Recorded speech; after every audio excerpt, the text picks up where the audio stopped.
Ang bagyong si Oring po ay tuluyan ng humina bilang isang low pressure area kaninang umaga.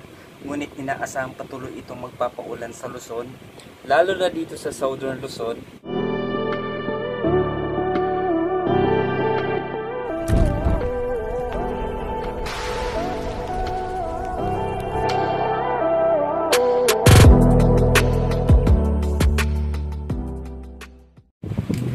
Magandang hapon po sa ating lahat.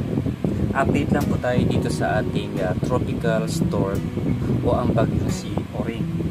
Ang bagyong si Oring po ay tuluyan ng humina bilang isang low pressure area kaninang umaga. Ngunit inaasahang patuloy itong magpapaulan sa Luzon, lalo na dito sa Southern Luzon hanggang bukas. So kasalukuyang impormasyon ito, ang lokasyon po ng low pressure area na si Oring ay nasa baybayin po ng Rapu-Rapu, Albay. Ang pagkilos po nito ay patungo po sa west Northwestward. So mga dapat malaman, nasaan ang LPA o ang low pressure area. Ang sentro ng LPA ay nasa Bicol Region na kaninang alauna ng hapon, pero tandaan na malawak ang kaulapan nito, kaya ramdam rin ang mga pag-ulan sa ilang bahagi ng Visayas at malaking bahagi ng Luzon. Ngayon, ayon sa pag-asa, ang sentro ng LPA ay posibleng baybayin ang Bicol Region, Southern Quezon, Marinduque at Northern Mindoro sa susunod na 24 oras. Lalakas ba ang LPA? Inaasahang hindi na ito muling magiging bagyo dahil sa epekto ng amihan at interaksyon nito sa kalupaan. So posibleng malusaw na rin ito habang tumatawid ng Southern Luzon.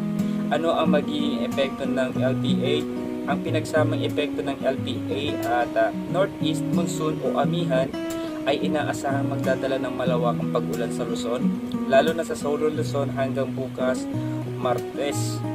Ngayong Lunes, moderate to heavy with at times intense rains dito po sa Bicol Region, Quezon, Marinduque at sa Romblon. So light to moderate with at times heavy rains naman dito sa may parte ng Aurora, Laguna, Northern Samar, and the rest of Limarupa. Bukas, Martes, moderate to heavy with at times intense rains dito po sa may Camarines Norte, Quezon at Aurora. So light to moderate at times heavy rains naman dito sa Metro Manila, rest of Calabarzon, Limarupa, Camarines Sur, Bulacan, Nueva Ecija, Isabela, Cagayan, including Babuyan Islands at ang Batanes. So ano ang epekto nito sa Metro Manila? Ngayong araw ay inaasahan na ang maulap na panahon at pagbugso-bugso o light to moderate na pag-ulan dahil sa pinagsamang epekto ng amihan at bagyo. Maaaring mas lumalas ang pag-ulan simula mamayang gabi hanggang bukas, Martes. May kasunod ba agad ito? Ayon sa mga weather model, walang inaasahang bagyo na agad na susunod sa bagyong Oring at posibleng wala na rin itong kasunod hanggang sa matapos ang Pebrero. So yan lamang po ang ating update para sa hapong ito. Magandang hapon po sa ating lahat. At ang mga kababayan po natin ay patuloy na pinag-iingat po, lalo na po sa mga mabababang lugar. Iniiwasan po natin ang mga pagbaha at sa mga